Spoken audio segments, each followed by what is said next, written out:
Hello. కానమూకు కథావచనం మోహనవచనం పరిజ్ఞాన హితబాండం. శ్రోతలకు ఆహ్వానం, నమస్కారం. చదవదగునెవరు రాసిన తదుపరి చదివిన వెంటనే మరువక పలువురికి వినిపింపబూనిన అది ఏ పరిజ్ఞాన హితబాండమౌపో మహిళ మోహనవచనమై విరాజిల్లు. పరిజ్ఞాన హితబాండం లక్ష్యం ప్రతివారీ సమాచార హక్కు. ఆస్ఫూర్తితోనే ఇప్పుడు రాహుల్ కుమార్ విరచిత అంశంగా సామాజిక విప్లవ సాఫల్యత అనేటువంటి దాన్ని ఇప్పుడు మీ కానమూకు కథావచనం శ్రోతలకు మీ కానమూకు స్వరంలో ఇప్పుడు వినిపిస్తాను, వినండి. సామాజిక విప్లవ సాఫల్యత. ఇక వినండి. ఈ శతాబ్దంలోనూ సామాజిక విప్లవమా అనే సందేహమా? ప్రశ్న సులభం, జవాబు కష్టం. అందరం ఇదే అనుకుంటాం, కానీ యుగ యుగాల అనుభవాన్ని చూస్తే ప్రశ్నే ప్రగతికి తొలిమెట్టయింది. అదే లేకపోతే జవాబుకు అన్వేషణ మొదలవ్వదు. జవాబు అసంపూర్ణమైతే మరో ప్రశ్న తలెత్తుతుంది. ఈ లోకానికి మూలమేమిటి అన్నది మనిషిని తొలిచిన మహాప్రశ్న. దీని జవాబు కోసమే మతాలన్నీ పుట్టాయి, విజ్ఞానాలన్నీ ఉదయించాయి. ఈ సృష్టికి ఏమర్థం? మానవునికి గమ్యమేది? ఒక సకలాతీత శక్తి ఉన్నట్ట లేనట్ట? మెదడన్నది మనకున్నది, అది సరిగా పనిచేస్తే విశ్వరహపేటిక విపాటన జరగక తప్పదు అన్నది మహాప్రశ్నకు, మనిషి సాధనా శక్తికి శ్రీశ్రీ అందమైన కవితారూపం అది. మహాప్రశ్నకు ఒక మహాభాష్యం. సృష్టి మూలాలనే కాదు, దేశాభివృద్ధిని తెలుసుకోవాలన్నా కొన్ని ప్రశ్నలు తప్పవు. ఈ శతాబ్దంలో భారత్ ఎక్కడుంది?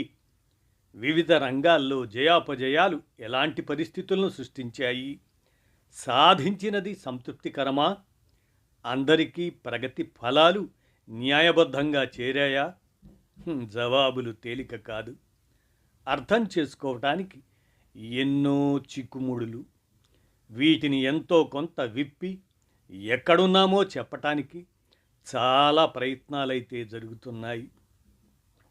భారత వ్యవహారాల్లో నిపుణులైన ముగ్గురు ఇటీవల అదే చేశారు. John Harris, Craig Jeffrey, Trent Brown. వారు రాసిన India continuity and change in the 21st century అనే పుస్తకంలో మన సాఫల్య వైఫల్యాలపై ప్రశ్నలు, వివరణలు ఉన్నాయి. ఆ రచనంతా 14 కీలక ప్రశ్నలకు జవాబులిచ్చే రూపంలో సాగింది. భారత్లో సామాజిక విప్లవం సాగుతుందా అన్నది ఆ 14 చాలా ఆసక్తికరమైంది. ఎందుకంటే ఆ విప్లవం అందరినీ తాకుతుంది, మన ప్రవర్తనను ప్రభావితం చేస్తుంది. అది ప్రధానంగా 3 అంశాల చుట్టూ తిరుగుతుంది. 6 అడ్డంకులను ఎదుర్కొంటుంది.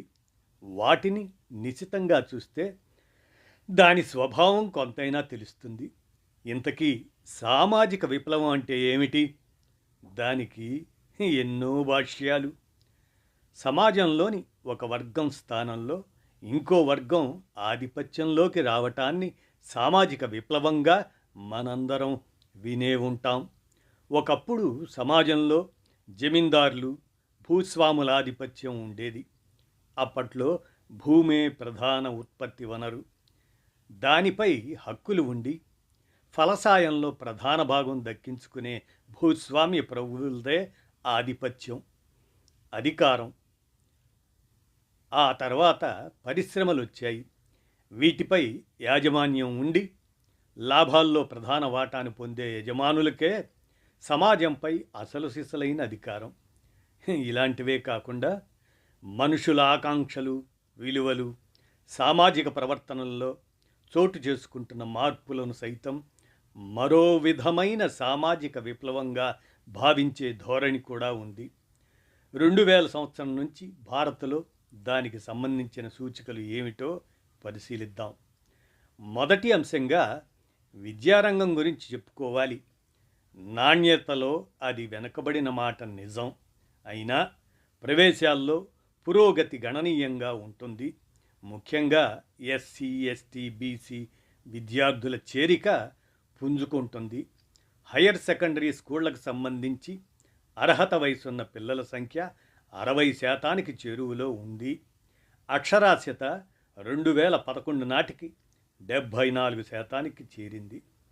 విద్యారంగం దాని పురోగతితో పౌర సమాజంతో పాటు రాజకీయాలు, ప్రభుత్వంతో ప్రజలు వ్యవహరించే తీరులో కీలక మార్పులు వస్తున్నాయి. పౌరులుగా తమకు లభించాల్సిన హక్కులు, సౌకర్యాలు, స్వేచ్ఛల గురించి చైతన్యం బాగా పెరిగింది. అందుకే వివిధ సమస్యలపై సామాజిక ఉద్యమాలు, స్వచ్ఛంద సంస్థలు, ప్రత్యామ్నాయ ఆలోచన వేదికలు పుట్టుకొస్తున్నాయి. సమాచార సాంకేతిక పరిజ్ఞానం వీటన్నింటికీ బాగా దోహదం చేసింది. సామాజిక విప్లవంలో రెండో అంశం ఇదే. ఇంటర్నెట్, మొబైల్ ఫోన్లు, సోషల్ మీడియాలు. ఒక్క మాటలో చెప్పాలంటే ఇవన్నీ డిజిటల్ కమ్యూనికేషన్ టెక్నాలజీలు మన ప్రవర్తనలను విపరీతంగా మార్చివేశాయి. 24 ఏళ్ల కిందట మొబైల్ ఫోన్లు వాడే వారి సంఖ్య కేవలం 20 లక్షలుంటే ఈ ఏడాదికి 115 కోట్లకు చేరుకున్నారు. ఇక నెట్ వాడేవాళ్ళు 2000 సంవత్సరంలో 0.5% ఉంటే ఈ ఏడాదికి నెట్ను వాడేవారి సంఖ్య 94 కోట్లయింది. అవసరాన్ని బట్టి సమాచారాన్ని సేకరించటం, తమ ఆలోచనలను, ఉద్యమాలను ప్రపంచంతో పంచుకోవటం, సమస్యలపై సంఘీభావాన్ని సాధించటం, బడా మీడియా సంస్థలను కాదని సొంత ప్రచారదారులు వేసుకోవటం, ఉత్పత్తులను అమ్ముకోవటానికి నేరుగా వినియోగదారులను సంప్రదించటం, సాహిత్య సృష్టిని సులువుగా పాఠకులకు వెల్లడించడం, ఇట్లా చెప్పుకుంటూ పోతే డిజిటల్ మీడియా ఎన్నిటినో సుసాధ్యం చేసింది. 2013 నాటి అరబ్ ప్రజల తిరుగుబాట్ల నుంచి వాల్ స్ట్రీట్ ఆక్రమణ, బంగ్లాదేశ్లో విద్యార్థుల ప్రదర్శనలు, పౌరసత్వ చట్టం సవరణలకు వ్యతిరేకంగా ఢిల్లీలో జరిగిన ఆందోళనలు, అంతకుముందు అన్నా హజారే అవినీతి వ్యతిరేక ఉద్యమం, ఇలా అనేక ఆందోళనల్లో డిజిటల్ మాధ్యమాల ప్రచారం దాని పాలే ఎక్కువ. ప్రజల వైపు నుంచి చూస్తే డిజిటల్ పరిజ్ఞానం సానుకూలతలుగా వీటిని పరిగణించినా విపరిణామాలు కూడా ఉన్నాయి. రాజకీయ పార్టీలు, ప్రభుత్వాలు, కార్పొరేట్ సంస్థలు, మతాధిక్య దురాభిమానులు అవి కూడా దాన్ని సమర్థంగా వాడుకొని ఆధిపత్యాన్ని నెలకొల్పుకునే ప్రయత్నాలు విపరీతంగా సాగుతున్నాయి. దాన్ని ఎదుర్కొనే ప్రచారం కూడా మరోవైపు ఎంతో కొంత స్థాయిలో సాగుతోంది. డిజిటల్ మీడియా లేకముందు కింది వర్గాలకు ఈ అవకాశం లేదనే చెప్పొచ్చు. ప్రధాన మీడియా వారు దారులు మూసేస్తే ఆందోళనల ఊపు తగ్గిపోయేది. ప్రభుత్వాలు ప్రజాస్వామ్య విధానాలకు కట్టుబడ్డాలన్న ఆకాంక్ష ప్రజల్లో బాగా వ్యాప్తి చెందడాన్ని మూడో అంశంగా చెప్పుకోవాలి. నాయకులు తమకు జవాబుదారీగా ఉండాలని, ఉద్యోగులు నిష్పక్షంగా వ్యవహరించాలని, విధానాల్లో తమ ఆంక్షలకు చోటు ఉండాలని, అధికార వికేంద్రీకరణ జరగాలని, ఇలా ఎన్నో డిమాండ్లు ప్రజల నుంచి గడచిన 20 ఏళ్లలో చాలా ఎక్కువయ్యాయి. సమాచార సాంకేతికత సాయంతో అధికారంలో ఉన్న వారిని ప్రశ్నించటం మొదలైంది. ఎన్నికల హామీలను నెరవేర్చనప్పుడు పార్టీల వైఫల్యాలను, అవకాశవాదాన్ని తూర్పారపట్టడం సాధారణ ప్రవర్తనగా మారింది. మొబైల్ ఫోన్లను ఉపయోగించి ప్రభుత్వాలను దోషులుగా నిలబెడుతున్నారు. ఇలా పౌర సమాజం అనేక రూపాల్లో తన వాణిని వినిపించడం పరిపాలన మెరుగుదలకు ఎంతో కొంత కారణమైంది. పర్యావరణ విధ్వంసం, అసమానతలు, స్త్రీల హక్కులపై ప్రభుత్వాలు దృష్టి సారించాల్సిన అవసరాన్ని పౌర సమాజమే కల్పించింది.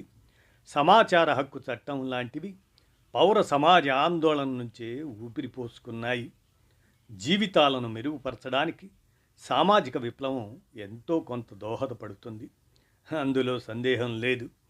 అది ఇంకా ముందుకు వెళ్లకుండా అడ్డుపడుతున్న 6 అంశాల్లో ప్రభుత్వం అసమ్మతిని అణిచివేయటమే మొదటిదిగా భావించవచ్చు.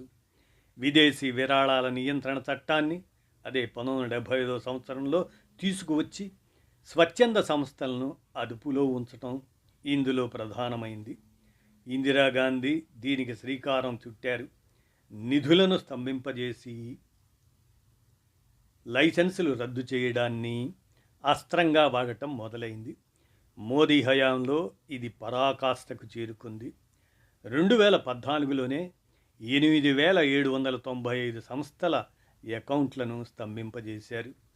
4,470 సంస్థల లైసెన్సులను రద్దు చేశారు. ప్రపంచ ప్రఖ్యాత సంస్థలను వదల్లేదు. భారీ ప్రాజెక్టులు, పర్యావరణ విధ్వంసం, మతోన్మాదం, హక్కుల అణచివేతపై ఆందోళన వ్యక్తం చేసిన సంస్థలన్నీ వేధింపులను ఎదుర్కొన్నాయి. పౌర సమాజంలో చురుకైన పాత్రను పోషించే వారు అందరూ ప్రధానంగా ఎగువ మధ్యతరగతి నుంచి రావటాన్ని రెండో అడ్డంకిగా పరిగణించవచ్చు. దీంతో ఒక స్థాయి వరకు మాత్రమే మార్పులకే వారు పరిమితం అవుతున్నారు. కింది వర్గాల సమస్యలకు తగిన దృష్టి పెట్టడం లేదు. సత్పరిపాలన కోసం ప్రయత్నిస్తున్న సంస్థలన్నీ కీలక మార్పుల కంటే అరాకొరా సంస్కరణలకై ప్రాధాన్యం ఇస్తున్నాయి.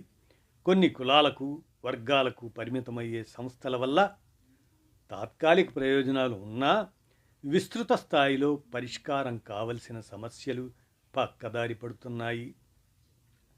సామాజిక విప్లవానికి న్యాయ వ్యవస్థ అడ్డంకిగా నిలవడాన్ని మూడో అంశంగా భావించవచ్చు. కోట్లాది కేసులు ఏళ్ల తరబడి పరిష్కారం కాకుండా పేరుకుపోవటంతో ప్రజల ఆకాంక్షలు అణగారిపోతున్నాయి. సత్వర న్యాయం ప్రజాస్వామ్య వ్యవస్థకు ప్రాణం. కేసులు సకాలంలో పరిష్కారం అయితే ఎన్నో సామాజిక మార్పులు వస్తాయి. సమన్యాయ పాలనలో పోలీస్ వ్యవస్థ వైఫల్యం చెందటం నాలుగో అడ్డంకిగా పరిగణించాలి. అవినీతిలో ఈ వ్యవస్థ కూరుకుపోయింది. సమన్యాయ పాలన ఉండాలనే ఆకాంక్ష సామాజిక విప్లవంలో ఎంతో కీలకమైంది. పోలీసు వ్యవస్థ దాన్ని తీవ్రంగా దెబ్బతీస్తుంది. ఇక ఐదో అంశం ప్రధాన స్రవంతిలోని మీడియాను పాలకపక్షాలు కట్టడి చేయటం. దీంతో సమస్యలపై చర్చలు, వాదోపవాదాలు మసకబారిపోతున్నాయి. ఇటీవల ఈ ధోరణి మరింత ఎక్కువైంది. ఆర్థిక స్థితిమంతులైన వారే చట్టసభలకు ఎన్నికవ్వడంతో తమకు అప్రియమైన ప్రతి సమస్యను మీడియాలో రాకుండా చూస్తున్నారు. అంతర్జాతీయ సంస్థల నుంచి అందే విరాళాలు స్థానిక పౌర సమాజ సంస్థలకు పరిమితులను విధిస్తున్నాయి. ప్రజలు ఎదుర్కొంటున్న సమస్యల కంటే తాము గుర్తించిన వాటిపైనే పనిచేయాలని ఒత్తిడి చేస్తున్నాయి. కొన్ని కులాలకు రిజర్వేషన్ల కల్పన అనేది అనేక సమస్యల్లో ఒకటి మాత్రమే. దానితో అన్ని సమస్యలు పరిష్కారం కావు. కానీ రిజర్వేషన్ల కోసం పనిచేసే సంస్థలకే నిధుల పరంగా అంతర్జాతీయ సంస్థలు ప్రాధాన్యం ఇస్తున్నాయి. ఆరో అడ్డంకి ఇదే. పౌర సమాజ సంస్థలకు పరిమితులు, పక్షపాతాలు ఉన్నా, మతవాద ప్రమాదం పెరుగుతున్నా, ప్రజాస్వామ్య ఆకాంక్షలు, విలువలు, సమన్యాయ పాలనకు పెద్దపీట వేసే సామాజిక చైతన్య ఉధృతి సాధారణ యువతను ఇంకా కదిలిస్తూనే ఉంది. అదే ఇప్పుడు భారత్కు ఆశాజనకం. అది మందగిస్తే భవిష్యత్తు నిరాశాజనకమే. 6 అడ్డంకులు తొలగే తీరును బట్టే సామాజిక విప్లవ సాఫల్యత ఎంతో నిర్ధారణ అవుతుంది అంటూ రాహుల్ కుమార్, వీర్ ఆంధ్రజ్యోతి ఎగ్జిక్యూటివ్ ఎడిటర్, వారి రచనాంశంగా సామాజిక విప్లవ సాఫల్యత అనే అంశాన్ని కానమూకు కథావచన శ్రోతలకు జ్ఞానాంశంగా వినిపించాను. విన్నారుగా. ధన్యవాదాలు.